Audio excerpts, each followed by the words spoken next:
J'ai des antécédents de paralysie du sommeil et de rêves bizarres, mais cette rencontre m'a semblé trop réelle et trop choquante pour que je puisse l'ignorer.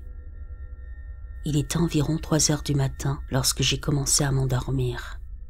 Mon chat dormait dans son panier derrière moi. Dans les limbes, entre éveil et sommeil, j'entendais ma musique habituelle de sommeil. J'entendais mon chat se déplacer dans son lit, mais tout à coup, j'ai commencé à entendre des grognements.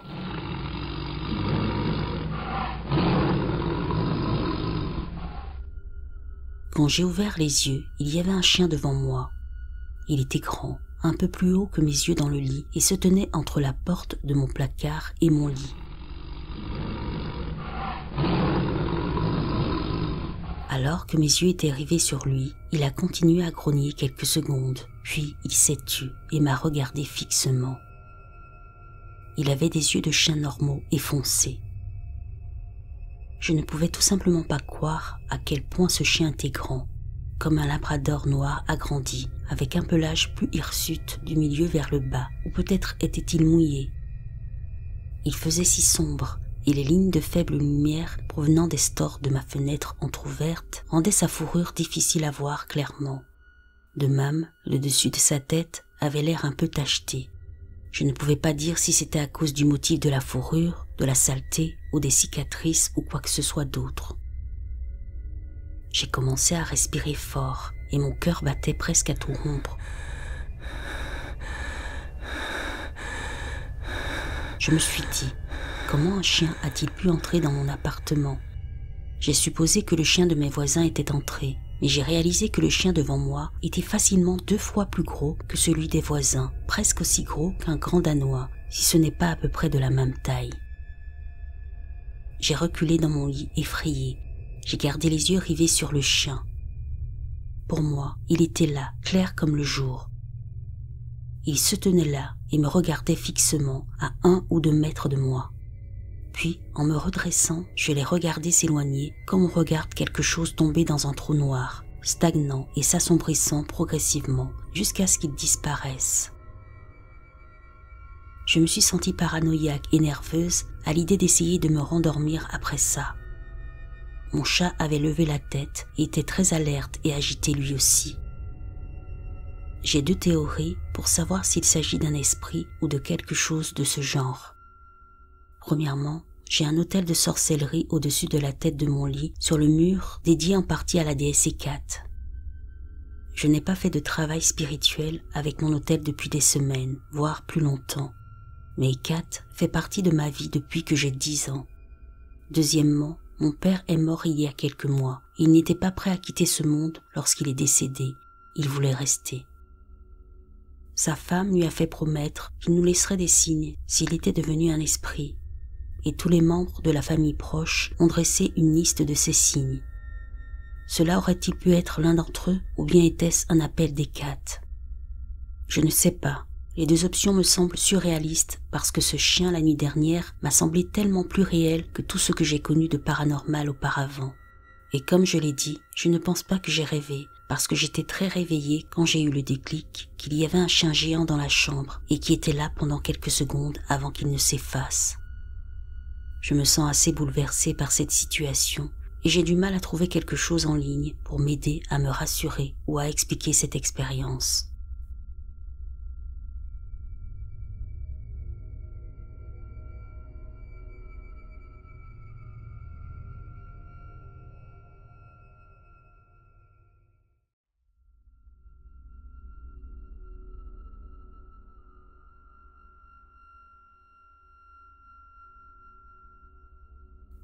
Je suis infirmière en soins palliatifs et j'ai vécu cette expérience il y a une dizaine d'années alors que j'étais fraîchement diplômée et que je travaillais dans l'hospice depuis 6 mois environ.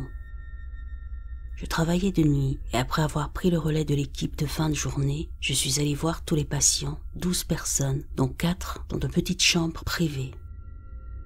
Les patients des chambres privées étaient les plus proches de la mort, alités et dormant pendant de longues périodes.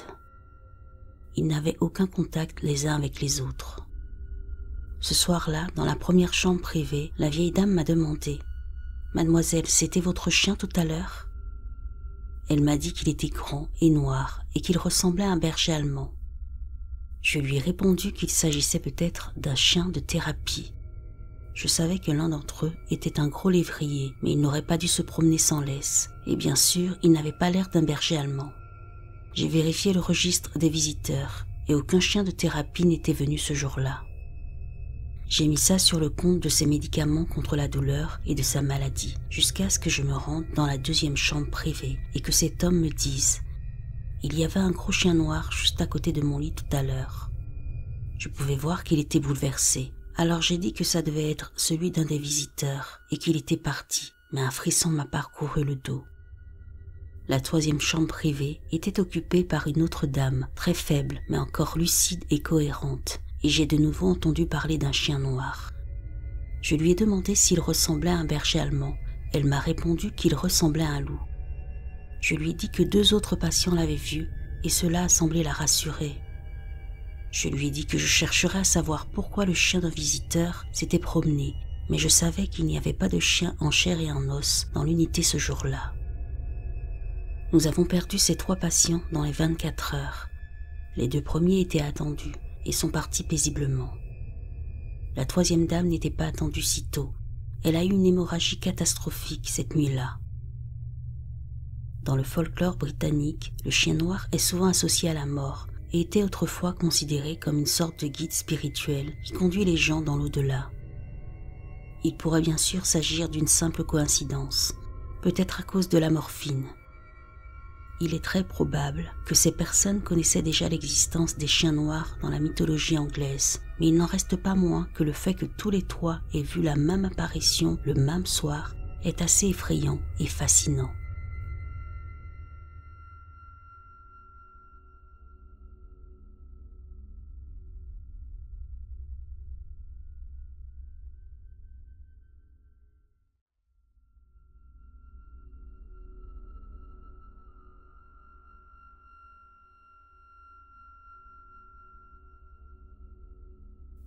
Une amie et moi-même sommes allés rendre visite à une autre amie en Belgique. Nous étions hébergés dans la maison de ses beaux-parents, car ils étaient absents et disposaient d'une piscine. Il s'est avéré que la maison n'était pas du tout une maison, mais un château datant du XVIIIe siècle. Il s'agissait d'un bâtiment extrêmement grandiose, doté de tourelles et de douves, situé sur des hectares et des hectares de terrain. Lorsque nous sommes arrivés, nous avons emprunté la longue allée bordée d'arbres. L'allée menait directement à la grande porte d'entrée du bâtiment, qui n'était pas utilisée. Au lieu de ça, ils avaient installé un portail autour de la porte et l'utilisaient pour garder les chiens en sécurité à l'extérieur lorsqu'ils n'étaient pas dans la propriété. À notre approche, nous avons pu voir les chiens sauter d'excitation et faire des bonds derrière la grille.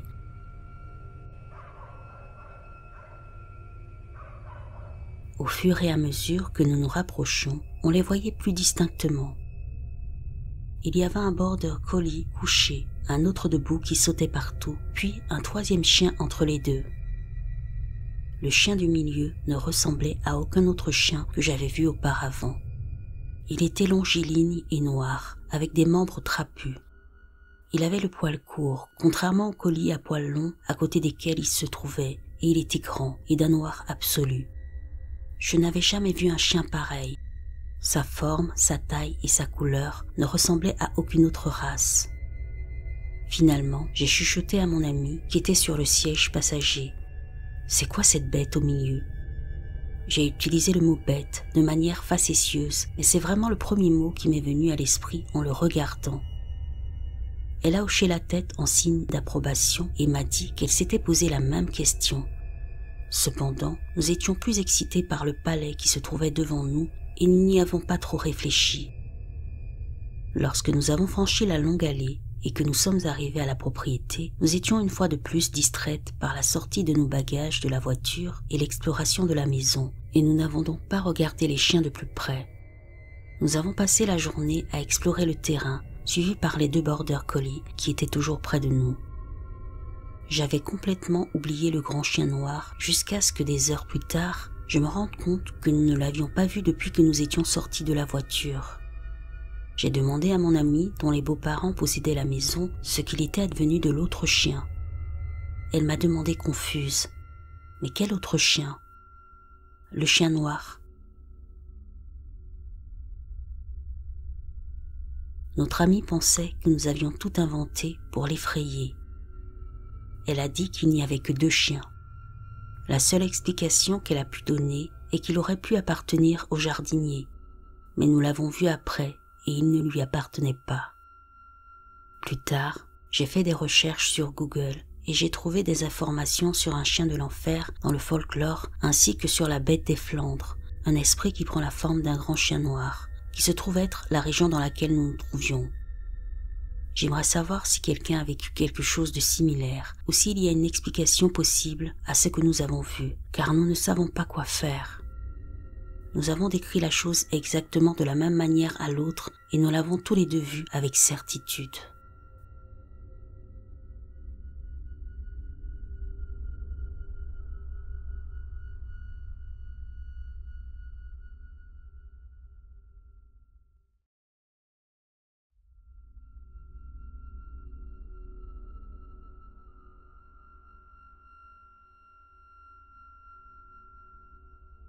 À Meriden, dans le Connecticut, à environ 40 minutes de chez moi, il existe une chaîne de crêtes rocheuses montagneuses appelée Hanging Hills.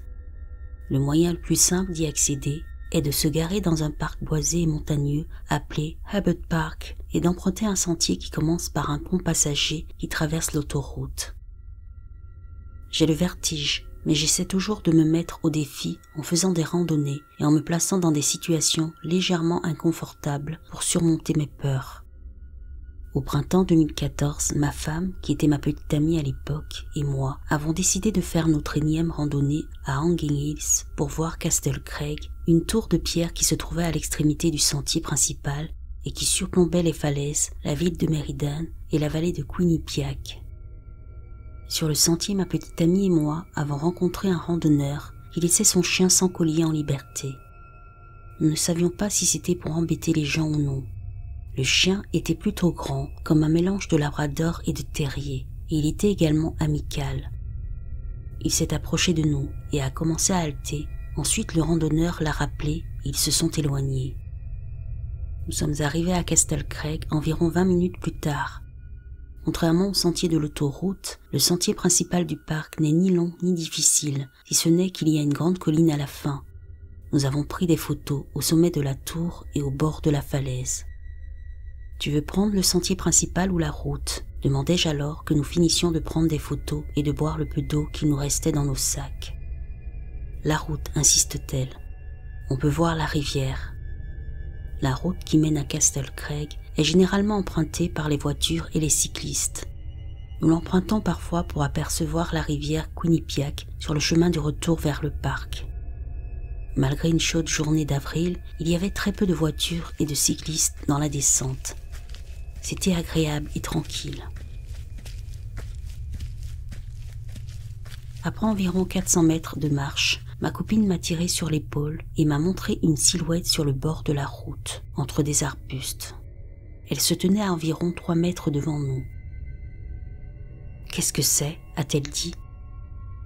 Je fis un pas en avant, mais elle tira sur ma chemise et secoua la tête, l'air effrayé. La silhouette ressemblait à un chien noir de taille moyenne. Je n'y aurais pas prêté attention si celle-ci n'avait pas été floue. J'aurais pensé que c'était juste un simple chien errant. Ce n'était pas la distance entre nous qui la rendait floue, et il n'y avait pas de brouillard ce jour-là. C'était presque comme si Mère Nature avait pris le chien dans un programme Photoshop et avait utilisé l'effet de flou. Même lorsque j'ai fait un pas de plus, devant l'hésitation de ma copine, l'image est restée floue. Nous étions pourtant figés et n'avons pas pensé à prendre une photo. Nous avions compris, sans le savoir, qu'il ne fallait pas s'approcher et attendre que la silhouette traverse. Lorsque celle-ci a traversé la route, elle ne nous a pas regardés. Nous sommes restés silencieux. Nous savions tous les deux ce que nous avions vu, mais nous n'arrivions pas à l'exprimer. Ce n'est qu'après un certain temps que j'ai dit que j'aurais dû prendre une photo. Voir cette silhouette n'était pas effrayant, mais pas agréable non plus. Pendant le reste de la randonnée, nous nous sommes lancés dans une discussion sur la légende du chien noir.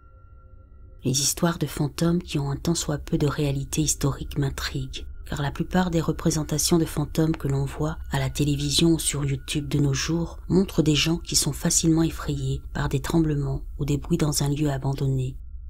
La légende du chien noir est une exception, car elle implique la légende elle-même et l'histoire de 2 géologues de la fin du XIXe siècle qui l'ont rencontré et l'ont documenté.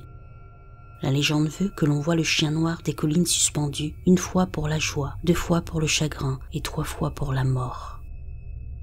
Au cours de l'hiver 1891, 2 géologues, William Pynchon et Herbert Marshall, effectuaient des recherches dans la région lorsqu'ils ont rencontré le chien noir. Selon l'histoire, William l'avait vu 1 fois et Herbert 2 fois auparavant. Ce dernier ne croyait pas à cette légende. Après avoir escaladé seul les collines, il aurait fait une chute mortelle. Depuis cette expérience, nous sommes retournés à Hanging Hills à de nombreuses reprises. Nous n'avons jamais eu de chance ou de chagrin, juste le souvenir d'un chien noir flou et la compréhension que lorsque vous voyez une entité paranormale avec quelqu'un d'autre et que vous comprenez ce que c'est, il n'y a pas vraiment de questions à se poser à ce sujet.